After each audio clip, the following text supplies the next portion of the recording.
Hay ideas que no mueren, aunque deberían. Y ese es uno de los grandes problemas de nuestra época. Que conceptos que la historia ya probó, que fueron fallidos y hoy vuelven a circular como si fueran novedad, es algo del día a día. Se repiten estos conceptos con otros nombres, con otros colores, con otro marketing y con otras caras, pero el fondo es siempre el mismo. Una promesa que seduce a muchos, aunque siempre termina igual. Ya lo vimos con los socialismos reales, en cada experimento marxista que habló de igualdad y justicia, mientras la realidad era que se fabricaba miedo, escasez y silencio. Se privaba a las personas de su naturaleza, quitándoles su libertad intrínseca y relativizando la dignidad que nos es propia. Uno pensaría que esas lecciones ya estaban aprendidas, pero basta mirar la conversación pública para notar cómo, poco a poco, ciertas ideas vuelven a instalarse. Ideas que cuestionan el derecho a la vida como si fuera negociable. Ideas que afirman que el orden moral puede ser diseñado según la voluntad humana y no según principios objetivos y trascendentes que no dependen de nuestros gustos. Ideas que ponen a la persona al servicio del Estado y no al Estado al servicio de la persona. Y ideas que intentan reemplazar a la sociedad con el Estado. Son discursos que suenan seductores para algunos, pero siempre terminan igual. Con menos dignidad para las personas y más poder para quienes se creen dueños del futuro o dueños de los demás. Por eso es clave recuperar una verdad sencilla, y esto es una idea para Chile. Las sociedades libres no se sostienen por inercia, se sostienen por convicciones firmes. El respeto irrenunciable a la vida, la dignidad intrínseca de las personas, la familia como núcleo fundamental de la sociedad, la promoción de aquellas iniciativas positivas que nacen desde las personas, el reconocimiento de un orden moral que no lo inventamos nosotros y que nos supera. Son principios simples, pero sin ellos ninguna comunidad perdura.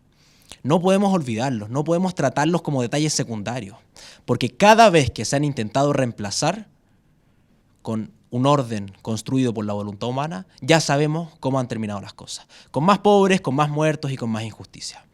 Y esta elección, como todas, es un examen de memoria. ¿Recordamos lo que funcionó y lo que destruyó países? ¿O nos dejamos llevar por la estética de proyectos que prometen justicia mientras desarman silenciosamente las libertades que no son propias? El punto es simple, las ideas importan más que los eslogans, importan más que el marketing político y más que esa pelea chica. Importan porque construyen o destruyen civilizaciones enteras. Y hoy día, más que nunca, necesitamos lucidez. ¿Lucidez para qué? Para custodiar las ideas que permiten a las personas alcanzar su propia perfección y a las sociedades prosperar. Esta fue la apertura editorial en Ideas y Sociedad.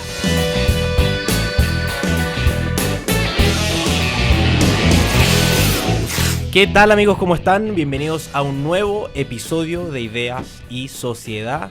Este programa de Radio Agricultura en el que hablamos de aquellos grandes temas que marcaron el pasado, que están marcando el presente y que marcarán el futuro de Chile. El día de hoy me encuentro junto a un tremendo invitado con el que vamos a hablar de pasado, presente y de futuro. Don Roberto Ampuero, escritor, un gran novelista con obras como Detrás del Muro, una novela al respecto de su memoria viviendo detrás del muro, como el título lo dice, exministro de Estado y alguien que creo que con voz autorizada nos puede hablar de ideologías, libertad y experiencias políticas vividas en primera persona. ¿Cómo estás, Roberto? Muy bien, muchas gracias por la invitación, Fernando. Tú solo no solo viviste en la Alemania Oriental, también vivió en Cuba. Así es. Eso fue, bueno, hace mucho tiempo, pero fue en la época de la Guerra Fría. Y yo llegué a Alemania Oriental y a Cuba porque yo entonces militaba en la Juventud Comunista. Yo era un joven comunista. Yo me hice joven comunista en el colegio alemán. Eso le quería preguntar. Sí. ¿Qué lo hizo dar ese paso hacia la militancia comunista? ¿Había una continuidad familiar? No, para nada. Ya. Mi casa era una casa muy moderada en términos políticos. Mi madre católica, conservadora. Y en el colegio éramos, yo creo que 2 o 3 que optamos por esa línea. Ya. Y entonces yo creo que por un sentimiento de rebeldía tenía menos de 17 años y me hice joven comunista. Pero lo interesante es que renuncié, o sea, me hice joven comunista en un colegio alemán en Chile, un ambiente más bien, obviamente, realmente conservador, y rompí con el comunismo y renuncié a la Juventud Comunista en La Habana, en Cuba, después de haber pasado por Berlín Oriental, haber conocido algo de la Alemania Oriental y después de conocer también la Revolución Cubana. Y aquello me indicó algo muy claro y pese a que tenía 23 años, me bastó y tomé la decisión después de 2 años de ver que aquello no funcionaba en ningún sentido, ni en el sentido de libertad, ni en el sentido de democracia, ni en el sentido económico, ni la gente estaba con aquello, dije, no, yo renuncio, y renuncié a la Juventud Comunista en La Habana. ¿Y cuáles fueron las ideas que en algún minuto lo traccionaron a militar comunista? Es decir, habiendo venido de una familia conservadora, con padres católicos, tomar una decisión a militar en un partido, digamos, ateo, que por consecuencia obligaba en ese minuto de su materialismo dialéctico. Habían, digamos, quienes a través de la teología de la liberación, pero por regla general era un partido ateo, digamos. Así es. ¿Qué lo llevó, qué lo traccionó? ¿Cuáles fueron las ideas que lo hicieron pensar que militando comunista se construyera una sociedad más justa, más libre? Así es. Yo creo que tiene que ver con el discurso comunista. El discurso comunista es un discurso que no habla de realidades tangentes, sino que habla de sueños, de utopías, de objetivos supremos, que a uno cuando tiene esa edad, o más adelante si sigue creyendo en utopías difíciles de concretar o imposibles de concretar, cree, lo inspiran y lo aceptan.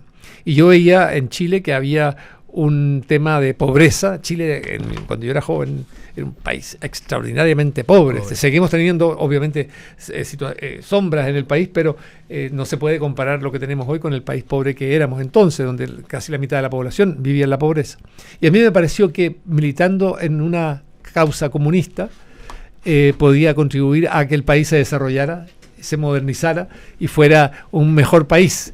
Eso fue la idea que a mí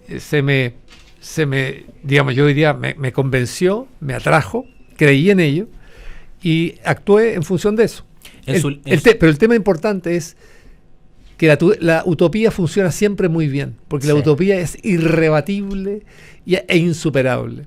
Sin embargo, cuando vas armado de esa utopía, ilusamente, y en el caso mío, y llego con esa idea a Cuba y llego a Alemania Oriental detrás del muro, que era un país encerrado, amurallado, tú te das cuenta que toda aquella utopía que me habían relatado sonaba muy bien, pero en la realidad no existía por ninguna parte y la gente quería liberarse de aquel sistema. Y ahí, antes de preguntarle cómo llegó a vivir en la Alemania Oriental, en el libro en algún minuto cuando le preguntan esto mismo de qué lo traccionó a hacerse comunista, plantea que fue aún a pesar de no haber tenido esta cultura comunista, que Así cree es. que para poder haber vivido un socialismo real era muy necesaria. Esa cultura hay que forjarla, digamos, desde la cuna. Es una cuestión contraria a lo que hoy día podríamos considerar natural de las personas y por tanto hay que acostumbrar a las personas desde siempre, o más bien lo ve que en su caso particular no le hizo sentido por su experiencia y tradición cultural chilena. Yo la impresión que tengo por la gente entonces que conocí de la Juventud Comunista, que eran amigos míos, pero también por lo que veo en las candidaturas, en los candidatos también comunistas o en los militantes comunistas, que uno lo puede leer en la prensa, vienen de hogares comunistas, de padres o abuelos comunistas, de amistades que son comunistas. Los comunistas tienden a operar mucho dentro de sí mismos, de una suerte de subcultura, donde uno se ratifica al otro y se fortalecen entre ellos. Entonces, cuando uno está dentro de ese mundo y hay una tradición y las amistades dependen de eso y después los trabajos que uno va a tener también dependen de eso, es difícil salir de ese círculo. Ahora, lo que pasa es que yo viniendo de fuera, tuve la posibilidad de comparar muchas cosas que podían partir, por ejemplo, en mi casa el respeto a la diversidad de opiniones era muy importante. No había una verdad revelada, había respeto, valores básicos que había que respetar. Y acá había un dogma incuestionable, digamos. Que estaba ahí, dominaba todo, y era incuestionable. Y además atado a países que no conocía, porque ¿qué posibilidad tenía yo a esa edad de llegar a Cuba, o de llegar a la Unión Soviética, de llegar a Bulgaria, a Hungría, para corroborar aquello? No. Además, en esa entonces tú leías y te informabas a través de diarios, obviamente los del partido, literatura, nosotros leíamos literatura de escritores comunistas, de la Unión Soviética, de Bulgaria, Alemania Oriental. ¿Y había un sesgo de leer solo a escritores comunistas? Solamente acá en Chile, no sé, la revista El Siglo. Bueno, tenías la obligación de leer El Siglo. Tenías la obligación también de leer textos clásicos. Por ejemplo, había uno que todo el mundo leyó y toda mi generación leyó. Así se templó el acero, por ejemplo. Es decir, había una formación y una instrucción de formación obligada. Muy estricta, y que eso te permite también discutir y conversar con los colegas o con tus camaradas, en el fondo.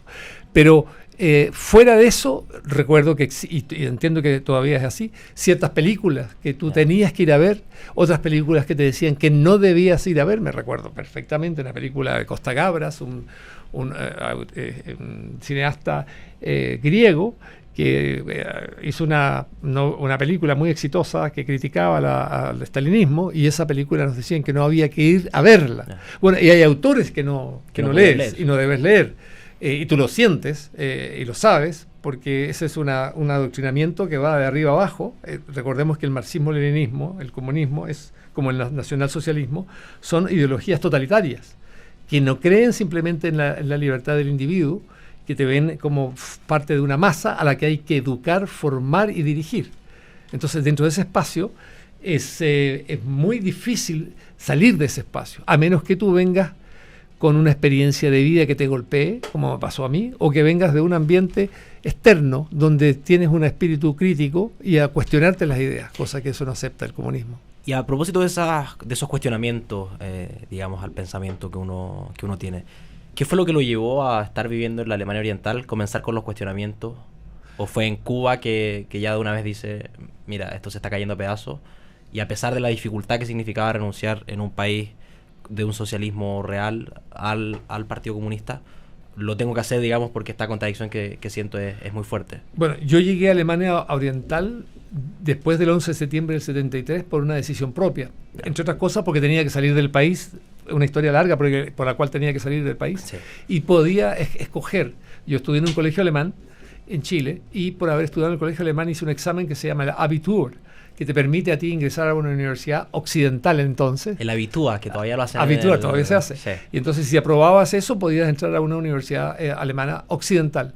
Yo tenía esa posibilidad. Y cuando me preguntan, porque tenía que irme del país, me preguntan, ¿quieres ir a la Alemania comunista o a la Alemania occidental, a la libre? Y yo dije, a la comunista porque soy comunista. ¿Cuánto tiempo llevaba militando en el Partido Comunista? Como 3 años en la juventud comunista. Es decir, había una convicción, digamos, arraigada ya después de 3 años de militancia, formación. Sí, y además había estado el gobierno de Allende, claro. Y entonces eso a uno lo había hecho tomar filas con más mayor... exactamente. Pero lo interesante es que yo, cuando llego a Alemania, lo que me permite a mí darme cuenta en Alemania Oriental de que la gente era enemiga, adversaria, no soportaba vivir en el comunismo, pero no lo podía decir porque la dictadura totalitaria no te lo permite, es peligrosísimo, te arruina la carrera, la vida, y terminas en la cárcel. Es lo que a mí me decepciona, o lo que me sirve para decepcionarme, es el haber sabido alemán y saber alemán y comunicarme con los jóvenes. Yo tenía 17, 18, ellos tenían 20, 21, bueno, la misma edad teníamos, y entre una cervecita y otra, o conversando con una amiga, una pololita, te contaban, y era lo único que querían siendo jóvenes comunistas, era irse de Alemania Oriental y vivir en la libertad. ¿Y quién no? Y además, pregúntate lo siguiente, porque yo creo que es muy importante recordarlo. ¿A quién le gusta vivir en un país amurallado, del cual no puedes salir hasta que tú cumplas 65 años, que ese era el principio? ¿Y se cumplía? Cuando jubilabas, podías dejar el país. Pero tratar de saltar el muro, muchos murieron. Significaba porque la te mataban. No, te mataban y con suerte quedabas herido y te metían preso muchos años. Entonces, hay que imaginarse eso. Nadie quería vivir detrás del muro. Nadie quería vivir encarcelado, y el régimen levantó el muro porque sabía que si no, la gente se le escapaba. Pero y no hay que ir muy lejos. ¿Qué es lo que le pasa a Venezuela? ¿Qué es lo que le pasa hoy a Cuba? ¿Qué es lo que le pasa a Nicaragua? Todos estos países la gente huye, porque simplemente el socialismo, la idea esta totalitaria de que el Estado es lo predominante y el individuo no cuenta, lo que genera es pobreza, miseria, represión. Y la gente huye, y lo normal es que el ser humano huya. Nosotros somos seres humanos, cada uno independiente, piensa distinto y lo que quiere es vivir en libertad. No bajo un dogma establecido que probablemente es contrario a la naturaleza de las personas. Claro, es lo más básico del ser humano, es la condición humana, no hay forma de cambiarla. No hay ser humano el que le diga, mira, es mucho mejor vivir que yo te meta a ti en una jaula y te voy a dar un pedacito de pan por la mañana y el verdad por la noche y vas a ver feliz. Y tú dices, bueno, y los que viven afuera, que van, vienen y viven su vida. No olvídate, esos viven en el capitalismo. Nosotros somos una sociedad superior, estamos ya y desde el punto de vista de las dirigencias, pensando en que, por ejemplo, Marx planteaba que el ser social determinaba la conciencia, es decir, finalmente el modelo económico terminaba por determinar la conciencia, no las ideas o no algo arraigado a la naturaleza. ¿Eso también lo creían los dirigentes comunistas? ¿O ya había una concepción, digamos, de que esto era el marco teórico, de que la práctica era otra cosa y de que ellos estaban en una élite dirigencial y que... Claro, el dogma decía, ¿verdad?, que las condiciones materiales determinan las condiciones ideales de la Sí. persona. O sea, porque vivir en el socialismo y se supone que uno tenía una ideología socialista. No es así.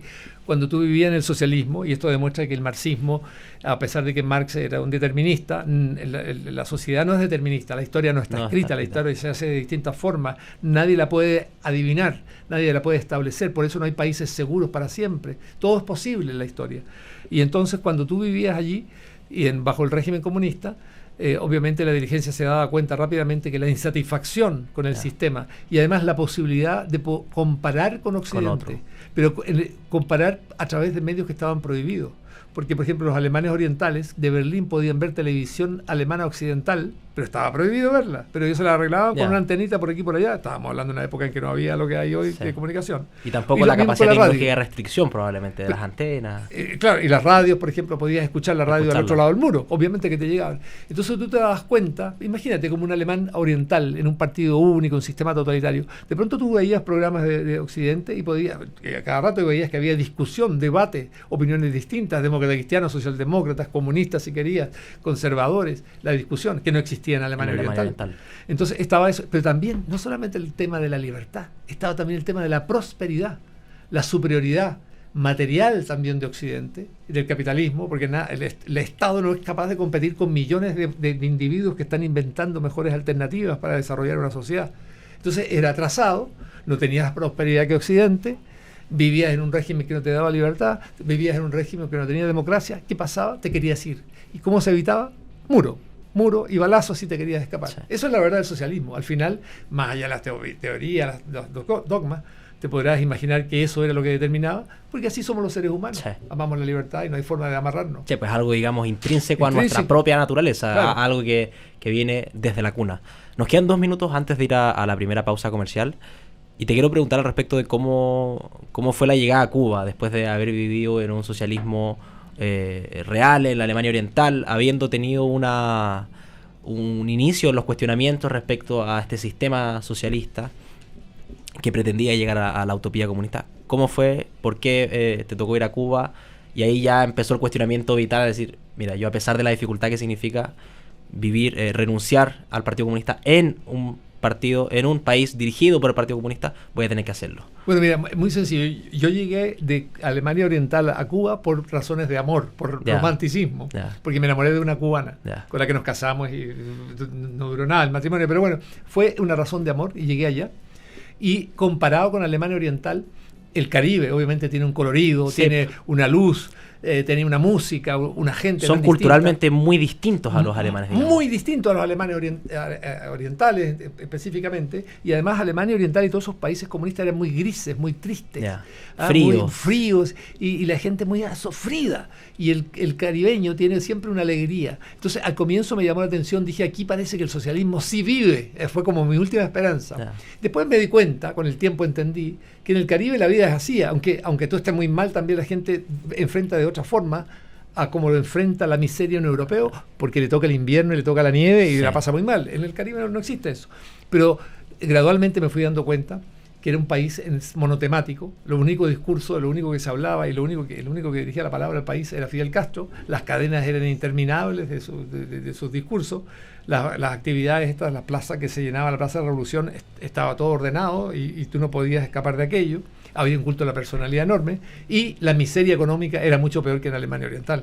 En Alemania Oriental tenía por lo menos asegurado un poco el pan, algo de mantequilla y estas cosas básicas. En Cuba no había, y todavía sigue sin haber, si eso es lo más increíble, todavía hay libreta de abastecimiento. En Cuba había entonces ya una libreta de racionamiento, que es el nombre real.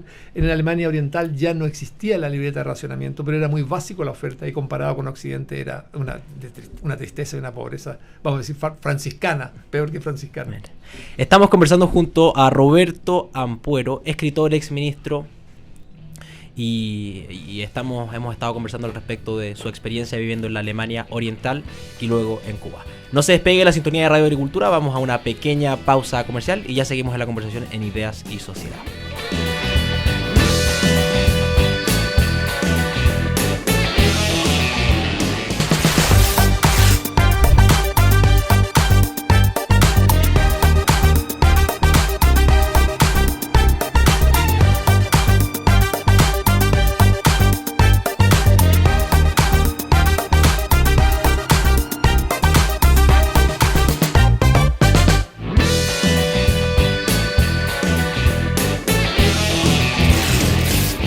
Ya estamos de vuelta en este segundo bloque de Ideas y Sociedad. El día de hoy conversando junto a don Roberto Ampuero, escritor, novelista, autor de grandes libros como Detrás del Muro, un clásico que creo que muchos nos hemos leído.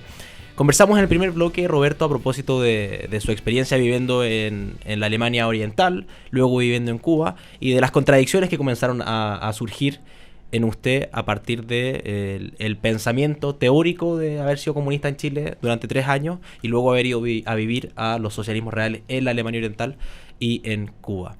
Y a propósito de eso, hay algo que le quiero preguntar respecto a la transición que ha hecho frente a hoy día posicionarse como una persona liberal, como una persona que podrían catalogar de derechas. Hay diferencias, muchas, múltiples, digamos, en diferentes ámbitos respecto al liberalismo y al comunismo.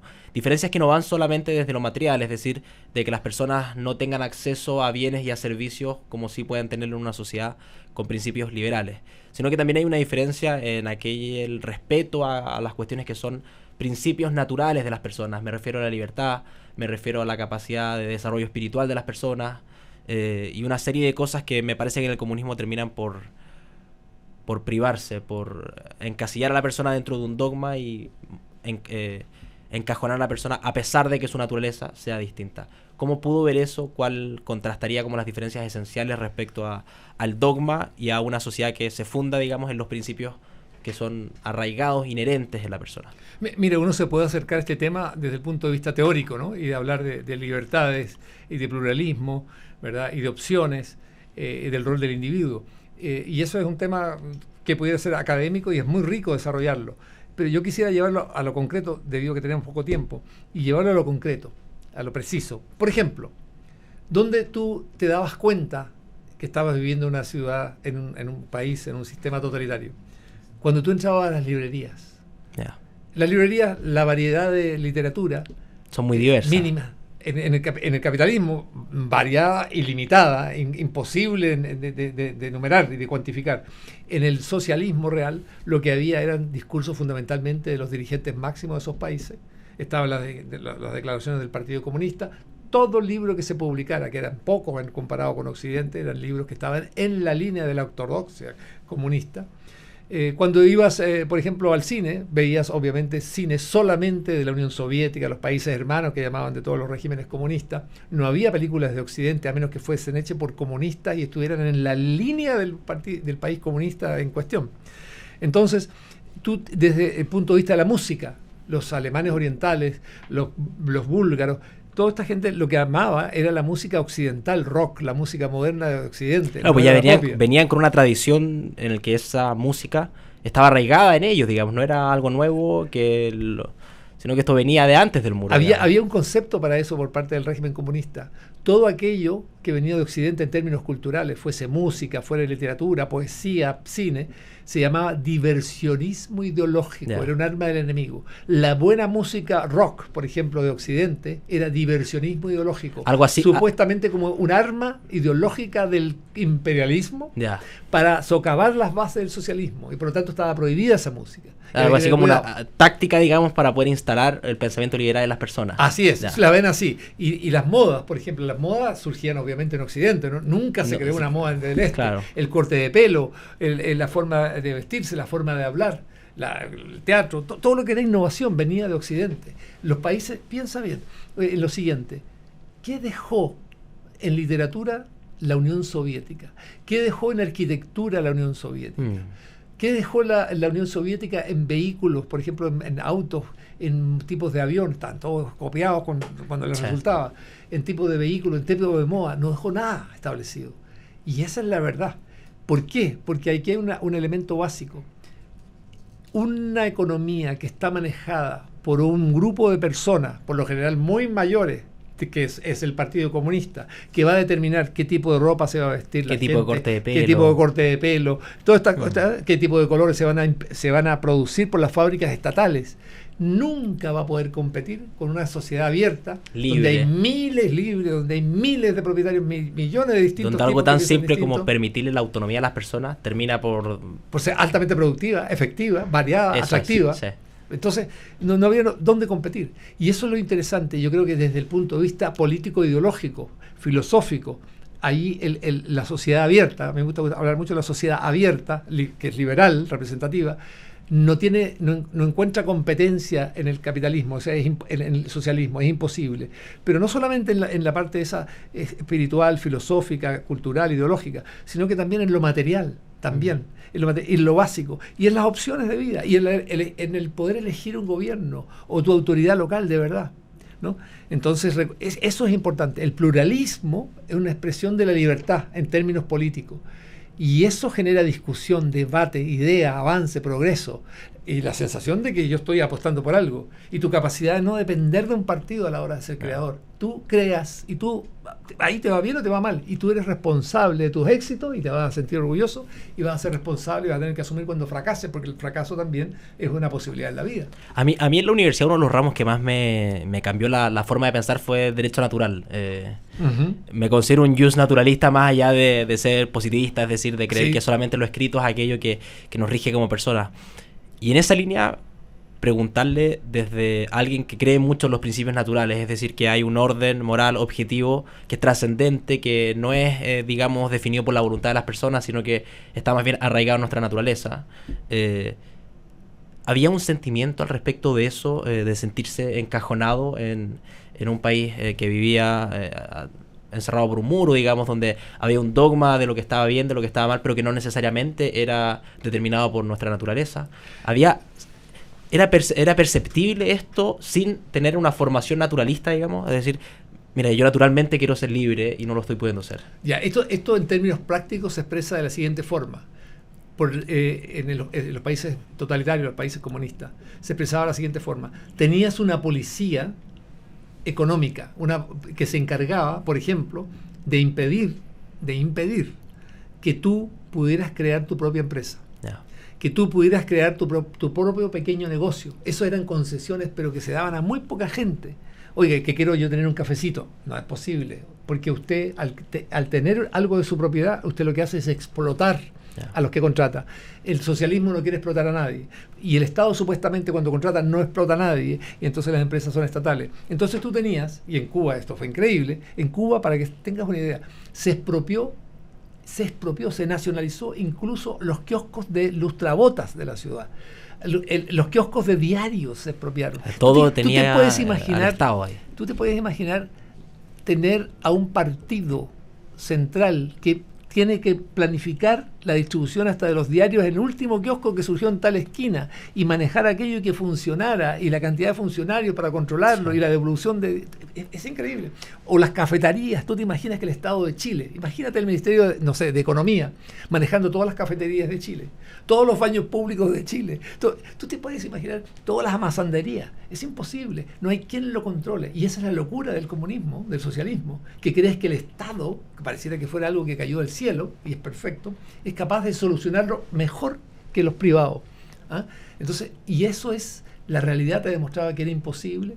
¿Y qué te probaba que era imposible? La superioridad inmensa, infinita del capitalismo. Lo que podía lograr Francia, lo que podía lograr el Reino Unido, Alemania Occidental, frente a los países comunistas. Y por eso tenemos una Corea, para que lo veas, una Corea del Sur, libre, poderosa, rica, abierta, democrática, y al otro lado tienes una Corea del Norte, una Corea comunista. Y lo mismo pasaba con Alemania Oriental.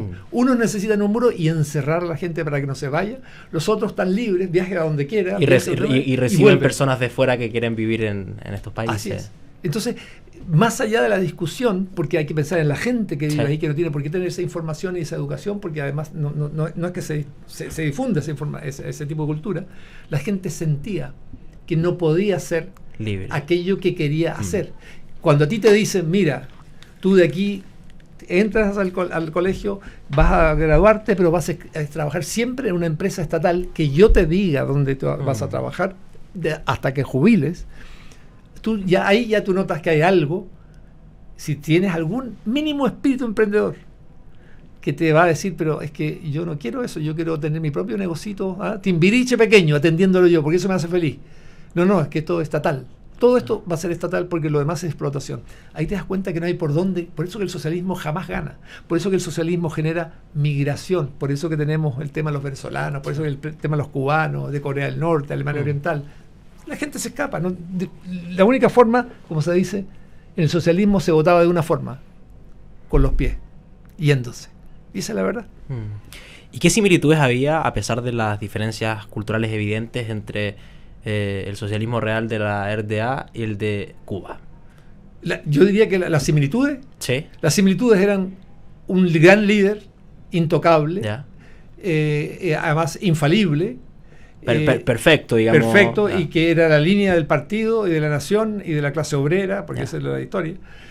Un partido único que trabajaba siempre, un diario único para todo el país, y si había diarios en provincia, eran una réplica del diario central, sin prensa alternativa, sin televisión alternativa, sin editoriales alternativas. Por eso cuando nosotros hablamos del totalitarismo, hay que tenerlo muy presente como algo que ocurrió, pero cuyas ideas en ciertos sectores de izquierda siguen subsistiendo, porque hay gente que vive convencido que el Estado, que ya sabemos lo que es el Estado, no lo idealicemos, es inmensamente superior a los millones de seres humanos, dueños cada uno de su propia idea, de su propio sueño, de proyecto que quiere hacerlo realidad. Ante esa vitalidad no hay Estado que funcione. No hay Estado que funcione y que triunfe. ¿Y cuáles fueron las contradicciones, como un episodio puntual, ya más allá en el fondo de la cotidianidad, de decir, mira, esto no me está haciendo sentido? ¿Hubo algún punto de quiebre, algún punto de inflexión en alguna contradicción específica, en algún hecho específico que lo hizo decir, esto no va más? Yo, al menos, sí, en mi conciencia, no puedo seguir militando en el Partido Comunista. Hubo varios momentos, pero por ejemplo te podría mencionar uno. El momento en que a mí un alemán oriental, un amigo que tenía hijos pequeños, me dice, ¿tú sabes cuál es el momento más triste de mi vida? Porque ellos no podían salir de su país hasta después de jubilar. Cuando ya no podían trabajar en ninguna parte, el Estado le decía, vete a Occidente ahora, que te mantengan en Occidente, ¿verdad? No nosotros. Esa era la lógica, que pudieran salir a los 65 años. Así es, para que el Estado capitalista se haga cargo de ti. Entonces, cuando te dice, me dice un día, el día más triste para uno como alemán oriental que vive en el comunismo es cuando le tienes que decir a tu hijo que está yendo al kindergarten pequeñito, está feliz con sus papás, con el juguetito, no importa lo que sea, le tienes que decir, hijo mío, tú sabes, ese muro que ves ahí, tú jamás lo vas a poder cruzar hasta que no cumplas 65 años, que es lo que me está pasando a mí, me dice este amigo. Y me dice, pero hay un momento peor que ese, el momento en que tú te das cuenta que tú con tu hijo nunca vas a poder cruzar ese muro que está a una cuadra de tu casa, para cruzarlo con derecho de la mano de tu hijo, porque cuando tu hijo tenga 65 años tú ya vas a estar muerto. Entonces eso es muy terrible. Esa conciencia de vivir encerrado. Tú tienes que imaginarte que no puedes pasar, no sé, de Ñuñoa a Providencia, porque hay un muro ahí que el régimen, el Estado lo puso y que te impide cruzarlo. No importa que sean chineros también a los otros al otro lado. Y te impide, y que tú tienes que aceptarlo porque lo otro es la muerte o la cárcel. Eso es la verdad, eso es lo que ocurrió en el socialismo y hoy nos cuesta imaginar, y entonces también costaba imaginar que eso pudiera ocurrir en el centro de Europa. O sea que el comunismo era capaz incluso de construir ese tipo de muros por el medio de Europa y aislar a la gente y encerrarla para que construyeran obligatoriamente el socialismo y vivieran allí en su propia cárcel. Y quedándonos un minuto antes de ir a la pausa y pasar al tema del siguiente bloque, no me puedo quedar sin preguntarte cómo fue tomar la decisión, viviendo en Cuba, de renunciar al Partido Comunista con las dificultades que esto representaba, siendo aún difícil para quienes vivían en países de tradición occidental, digamos. Usted renunció en Cuba, en un socialismo real, con un líder socialista real, en una cultura que estaba siendo desarrollada por los socialismos. ¿Cómo fue tomar esa decisión? ¿Qué impacto tuvo en su vida? Bueno, yo tenía la suerte de ser chileno, es decir, el que era chileno sabía que en algún momento iba a poder salir de allí. El que era cubano estaba muy liquidado, y en Alemania Oriental ni decir. Entonces, lo que yo hago, recuerdo perfectamente que un día hice una carta, la puse, la pasé a máquina, la firmé y la llevé a la sede de la Juventud Comunista en La Habana. Y se llamaba Miguel, el camarada ahí que dirigía y le dije, mira, acá vengo a presentar mi renuncia, y explicaba las razones por las cuales yo renunciaba. Me quedo mirando como diciendo, bueno, ya ok, y me fui. Bueno, y la represalia, a ver, y yo lo relato en un libro que se llama Nuestros años verde olivo. Terminé perdiendo el trabajo que tenía, yo era el profesor, enseñaba alemán en Cuba, y perdí mi libreta de abastecimiento, nunca me la recuperé, tomaron medidas, nunca sabes después quién fue. Y no tenía techo, porque obviamente yo nunca tuve techo. Yo viví en una época, viví en la época que viví en la casa de lo que habían sido mis suegros, y entonces ya a la calle, y nadie se hacía cargo de ti. Y después no existían, eso le cuesta a la gente imaginar, como en Occidente, que hay lugares, o ahora electrónicamente, donde podías comprar un pasaje para irte. No era posible irse, te necesitabas un permiso del Estado para salir de tu país. Para que sepas, los cubanos, incluso cuando logran tener un permiso para salir del país, necesitan una visa de regreso al país. O sea, si tú te portas mal, de pronto te dice usted no va a poder entrar al país. No es un derecho que le pertenece al individuo por haber nacido ahí. Salir de mi país cuando quiero y volver a mi país cuando quiero. No, tú sales cuando el Estado te lo permite, y es todavía así en Cuba, y vos regresas si el Estado no se opone a que tú regreses al Estado. Y por eso que muchos cubanos que viajan, que pueden viajar de pronto, guardan silencio y prefieren no hablar, menos en público, sobre el régimen aquel, que es un fracaso en libertad, en democracia y económicamente. Estamos conversando junto a Roberto Ampuero a propósito de su experiencia viviendo en la Alemania Oriental, en Cuba, y ya vamos a continuar con actualidad en el tercer bloque de Ideas y Sociedad. No se despegue la sintonía de Radio Agricultura.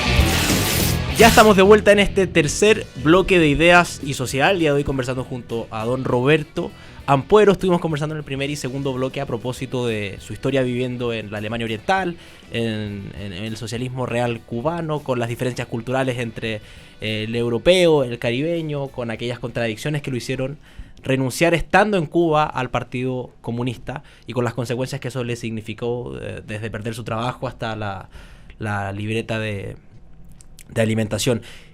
Ideas y Sociedad, de lo que ha intentado hablar en los programas que llevamos, es de el pasado, de esas ideas que marcaron el pasado, de las ideas que están marcando el presente y de lo que va a marcar el futuro. Y en esa línea quiero preguntarle por el país en el que estamos. Me refiero a un país que viene convulsionado luego de un estallido social, luego de un proceso de cambio de estructura con una nueva constitución, que luego tuvo un resultado histórico que al parecer ha traído una inercia de varias elecciones consecutivas donde este 62-38 del rechazo y el apruebo se ha mantenido y dividió a la sociedad chilena, como en algún minuto lo hizo el sí y el no. ¿Cómo lo ve usted desde el punto de vista de la aparente polarización que hay, donde hay dos candidatos que hoy por primera vez sus partidos van a dirigir el país, sea quien sea el que gane, o el Partido Comunista o el Partido Republicano, con el líder, digamos, que sea quien dirija? ¿Cómo está viendo el escenario frente a un comunista, habiendo usted conocido el comunismo desde dentro? Sí. Bueno, primero quiero decir que llama mucho la atención en todo el mundo que en Chile, un país moderno, con tanto éxito en los últimos decenios, salvo en los últimos años complicadísimos que tenemos, no me voy a detener en eso, que sea la candidata de un partido comunista, que no existe en Occidente, partido comunista con tanto poder, son el 5%, 6% de la población en Chile, pero con tanto poder, ni menos como candidato presidencial, que exista en Chile una candidata presidencial comunista. El comunismo pertenece en gran parte del mundo a la prehistoria de la política. ¿no? Esto no, es algo anacrónico, es arqueológico, un hallazgo arqueológico que existe un partido comunista. Pero es la realidad. A los nazis en Europa, digamos. Bueno, es que hay una cosa muy importante que no se debe olvidar. El Parlamento Europeo del año 2019, esto fue en octubre del año 2019, el Parlamento Europeo lanzó una declaración, emitió una declaración donde condena a los dos regímenes totalitarios más criminales del siglo XX, y es el comunismo, el estalinismo y el nacionalsocialismo. Los condena por igual. El comunismo y el nacionalsocialismo. Y es muy interesante porque cuando hablamos de los nazis se nos olvida que el nombre real era nacionalsocialismo. O sea, es un socialismo nacional, sí, de tipo nacionalista. Y el comunismo es un socialismo pero internacionalista, que esa era la gran discusión. Algo así en alemán. Así es, Nationalsozialistische Partei Deutschland. Y el otro es un partido, y ahí está la gran diferencia, que subraya lo socialista, en este caso lo comunista, pero a nivel internacional, por una discusión que había dentro del marxismo y también dentro del nacionalsocialismo, y era dónde se comienza a hacer la revolución. Y dentro del mundo comunista había una discusión entre Trotsky y Stalin. Stalin pensaba que el socialismo, para que triunfara en el mundo, tenía que triunfar primero en un país, en la Unión Soviética. Trotsky decía, para que el socialismo realmente triunfe en todo el mundo, tiene que generar una revolución mundial, no en un solo país. Esa es una primera diferencia, digamos, que hay que tomar en cuenta, que hay que considerar. Pero la pregunta tuya, entonces, ¿cuál era con respecto a...? ¿Cómo ve el clima político actual, con ¿verdad? Una comunista, con un republicano, con una polarización evidente, al menos desde el punto de vista político de los partidos que están compitiendo? Yo la pregunta que tengo es, no sé si la baja aprobación que tiene y el apoyo que tiene Jared Jara se debe a que es comunista, que ya es bastante negativo en Occidente, o continuismo del gobierno. Pero más allá de eso, para mí lo que resulta importante es que creo que José Antonio Kast ha logrado plantear algo que a los chilenos nos puede llenar de esperanza. ¿Y en qué sentido? Lo siguiente, en que tiene un programa de emergencia. ¿Qué significa un programa de emergencia? Esto es como cuando un avión que está cayendo, los pasajeros deberían ponerse de acuerdo a ver primero si hay un piloto o varios pilotos que puedan ayudar a resolver la situación, donde no importan otras cosas y diferencias entre los pasajeros. ¿Qué es lo que le pasa a Chile? Estamos en una situación de emergencia, necesita respuesta de urgencia, y sabemos que hay muchas otras cuestiones en las cuales nosotros tenemos diferencia como chilenos, pero con respecto a lo que es que no queremos vivir más asustados, no queremos vivir seguir viviendo bajo delincuencia, no queremos seguir viviendo bajo las fronteras abiertas y descontroladas, no queremos seguir con el narco presente en todas partes, no queremos seguir además con la falta de una economía activa que genere puestos de trabajo, en fin, todo aquello. En eso estamos todos de acuerdo. Yo creo que esa es una plataforma muy amplia que convoca a todos los chilenos.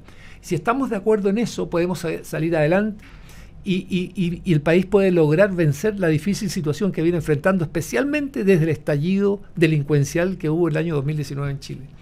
Y creo que ese es el gran aporte que está haciendo el candidato José Antonio Kast, de decir, miren, aquí hay una plataforma, ya que todo el mundo, el mundo entero está polarizado, que yo la ofrezco, donde coincidimos todos, y que sabemos que son tareas necesarias para que volvamos a crecer, a sentirnos seguros, a sentirnos dueños de nuestra patria, a sentirnos en casa y a generar trabajo y prosperidad.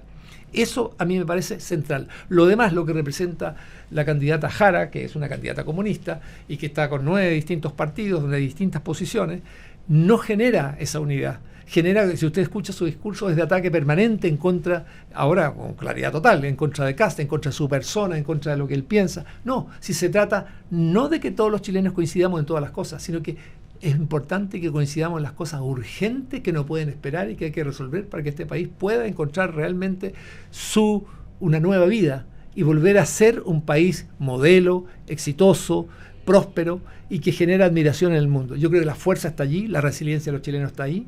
Los chilenos sabemos que tenemos esa capacidad para lograr recuperarnos y entonces ese mensaje de unidad creo que es importante. Lo que nos une es lo que hay que subrayar ahora, no lo que nos separa. Y lo que nos une son estas preocupaciones que todos tenemos, partiendo por el miedo que tenemos que nos asalten en la calle, en el bus, en el auto o en la casa mientras uno está durmiendo. Creo que lo ha dicho muy claro, pero quiero planteárselo en estos términos, sí, digamos, y ver qué hay en ese voto hoy de José Antonio Kast. Usted fue comunista en su juventud, sí, vivió, como su libro lo dice, detrás del muro, vivió en Cuba en el socialismo real, renunció al Partido Comunista en Cuba y hoy vota por José Antonio Kast. Sí, han pasado muchos decenios, porque yo renuncié al 76, o sea, ya casi medio siglo, ¿no?, que renuncié. Y es porque la historia a uno le enseña. Y le quiero decir una cosa, el mundo está lleno de gente que ha cambiado su opinión. Y yo me siento orgulloso de haber aprendido de la realidad y haber dicho, no, me equivoqué. Lo que yo decidí con 17 años, a los 23 años me di cuenta que no servía. Y mientras más años han pasado, más razón siento que yo tuve. Pero también quiero a los amigos comunistas y a los amigos de izquierda que creen que cambiar de opinión es algo que no debe de ser, les quiero recordar lo siguiente, para que usted sepa. Carlos Marx, fue inicialmente un filósofo idealista. Después se convirtió en un filósofo materialista. Y después creó algo que él no creía en un comienzo, la filosofía comunista como tal. Vladimir Ilich Lenin fue socialdemócrata inicialmente, integró el Partido Socialdemócrata, después forma el Partido Comunista y después se convierte en el dictador de la Unión Soviética que estaba naciendo. Pero Fidel Castro, otro gran comunista, bueno, ustedes saben que él fue jesuita, él estudió en el colegio jesuita, era jesuita. Cuando él toma el poder, él renuncia, y lo pueden ver todavía en las redes sociales, pueden buscarlo en internet, que él no es comunista, que él desprecia el comunismo, que es un hombre, de un creyente, y llega con las medallitas de la Virgen del Cobre de Cuba a la ciudad de La Habana. Todos estos dirigentes, Chávez también planteaba. ¿Se fija? Entonces, la gente cambia a lo largo de la vida. Ahora, lo importante es en qué dirección cambia. No hay, y lo que sí le puedo decir es lo siguiente: no hay comunista, no hay líder comunista que haya llegado al poder y haya establecido el comunismo, que haya anunciado antes de llegar al poder de lo que iba a hacer. En lo que se caracterizan ellos siempre es en decir, no soy comunista. Lo dijo Chávez, lo dijo Castro, lo ha dicho todo el mundo, todos los países comunistas. ¿Por qué? Porque nadie al que le dice, mire, queremos construir un país comunista, de partido único, de líder único, donde no hay elecciones libres, usted no se va a poder mover libremente y le vamos a expropiar lo que nosotros consideremos que hay que expropiar, nadie vota por ese candidato. El candidato comunista es más efectivo, es aquel que es capaz de decir que no es comunista y que nada lo separa tanto del comunismo como su convicción en ese momento. Cuando están en el poder es cuando los comunistas uno los conoce y se da cuenta de lo que son capaces. La historia está ahí, no lo estoy inventando. Consulten la historia, busquen a alguno de los comunistas que llegó al poder en cualquier país comunista, a ver qué decía antes de asumir el poder, qué prometía, si elecciones libres o prometió aquello que al final terminaron construyendo. Qué claridad en lo que usted dice, y se lo planteo desde las nuevas generaciones, digamos, desde el punto de vista de que usted tiene la vivencia más allá del marco teórico real, estuvo ahí, conoció la experiencia, le tocó enfrentarse a eso y los conoce desde dentro, digamos. Y a propósito de eso, quedándonos los últimos 2-3 minutos antes de tener que terminar el programa, ¿ve un riesgo real de una normalización del Partido Comunista en Chile? Pensando en que hoy la candidata va a terminar, si las cosas son como dice el proyecto, marcando 40 puntos en las encuestas, con el resultado va a ser probablemente el segundo lugar más votado en la historia de las elecciones presidenciales en Chile, algo que preocupa desde el punto de vista de la normalización de una ideología como la es la comunista. Mire, yo creo que Chile es una democracia que ha pasado por bastantes problemas, tensiones, dificultades. El ataque más duro que ha tenido la democracia en los últimos decenios ha sido el del estallido social, pero que Chile está maduro para enfrentar un peligro de una fuerza que quiera imponer una dictadura o un régimen autoritario. Creo que los chilenos no estamos disponibles para eso, que la institucionalidad chilena tampoco lo acepta. Pero sí creo que nosotros debemos hacer un trabajo, no de prohibir a un partido como el comunista, sino que ser capaces de luchar y poner al desnudo y demostrar lo que son sus ideas, porque ellos mismos tienen conciencia. La misma candidata Jara, usted se da cuenta, ya no justifica ni siquiera a Cuba, el régimen comunista por excelencia en América Latina, el castrismo. Ya trata de disimular su aversión, dice que es una democracia de otro tipo, pero ya no lo celebra. Hasta el Partido Comunista, recordemos, sigue celebrando al régimen y a la dictadura terrible de Maduro, el chavismo-madurismo, y el Partido Comunista, es una cosa única en el mundo, es impresionante, celebra y justifica y saluda a lo que es la dictadura norcoreana de Kim Jong-un, que cuando uno lo menciona eso en Europa, en cualquier mundo medianamente sensato, les parece surreal. Parece surreal, que estoy mintiendo. Yo les digo, no, tienen que buscarlo en las redes sociales y lo verán. Entonces yo creo que la sociedad chilena sí ha pasado momentos difíciles, pero creo que las condiciones de los chilenos y su resiliencia y su amor por la libertad impedirían una toma de poder o en ese sentido por parte comunista. Y yo creo que la respuesta de los chilenos va a ser muy clara. Van a optar por la libertad, van a optar por un programa que nos una y que enfrente lo que son realmente las angustias que tenemos y las preocupaciones máximas que tenemos, ese programa de emergencia del que habla José Antonio Kast, y que en ese sentido el país va a poder respirar aliviado, pero con nuevas tareas que va a tener que enfrentar y resolver, porque la amenaza para Chile, su estabilidad, su crecimiento, su desarrollo y su prosperidad, está todavía presente y hay que salir de esta situación. Nuestro avión tiene que volver a recuperar vuelo y a volar con autonomía y con seguridad. Y eso es una tarea larga y vamos a necesitar mucha unidad de los chilenos para que logremos recuperar a Chile y que nos sentamos orgullosos y nos sentamos también seguros cuando nos vamos en la mañana a trabajar o cuando vamos a dormir en la casa, ¿verdad? Y saber que nuestras fronteras están bien resguardadas y que los recursos están disponibles también para la defensa nacional y también para todas las necesidades de los hospitales, todos estos asuntos de tipo social. Es una tarea dura que nos espera a los chilenos, pero hemos salido, somos un país que hemos sido formados también con el rigor de los terremotos, de los maremotos, sí. Y sabemos salir adelante, siempre hemos salido y vamos a salir de nuevo de esto. Roberto, desde los sensores del tiempo nos dicen que tenemos que ir terminando. Quiero agradecerte por habernos acompañado el día de hoy. Era una muy ilustrativa y conversación con temas, me parece que de fondo muy importantes, que espero que también quienes nos estén escuchando por la sintonía de Radio Agricultura o por Agricultura TV les haya parecido de la misma forma la conversación. Quiero regalarte y agradecer al Centro de Estudios Bicentenario que nos permite poder tener estos libros. El refugio chileno a Erich Honecker, 1991-1994, que trata a propósito de las tensiones diplomáticas cuando se hace el ingreso de nuestra embajada en Moscú. Así y luego de la condena a Honecker en la Alemania federal. Quiero decirte algo muy breve. Mi última novela se llama Nunca volveré a Berlín, que es una novela sobre Honecker en Chile, en La Reina, en el condominio donde él muere. Sus últimos 2 años está tratado en esta novela que se llama Nunca volveré a Berlín. Y luego trata el refugio de Honecker en Chile en el 93. Así es. No se despegue de la sintonía de Radio Agricultura, que sigue la programación radial, y nosotros nos vemos el próximo sábado a las 21 horas. Chao, chao.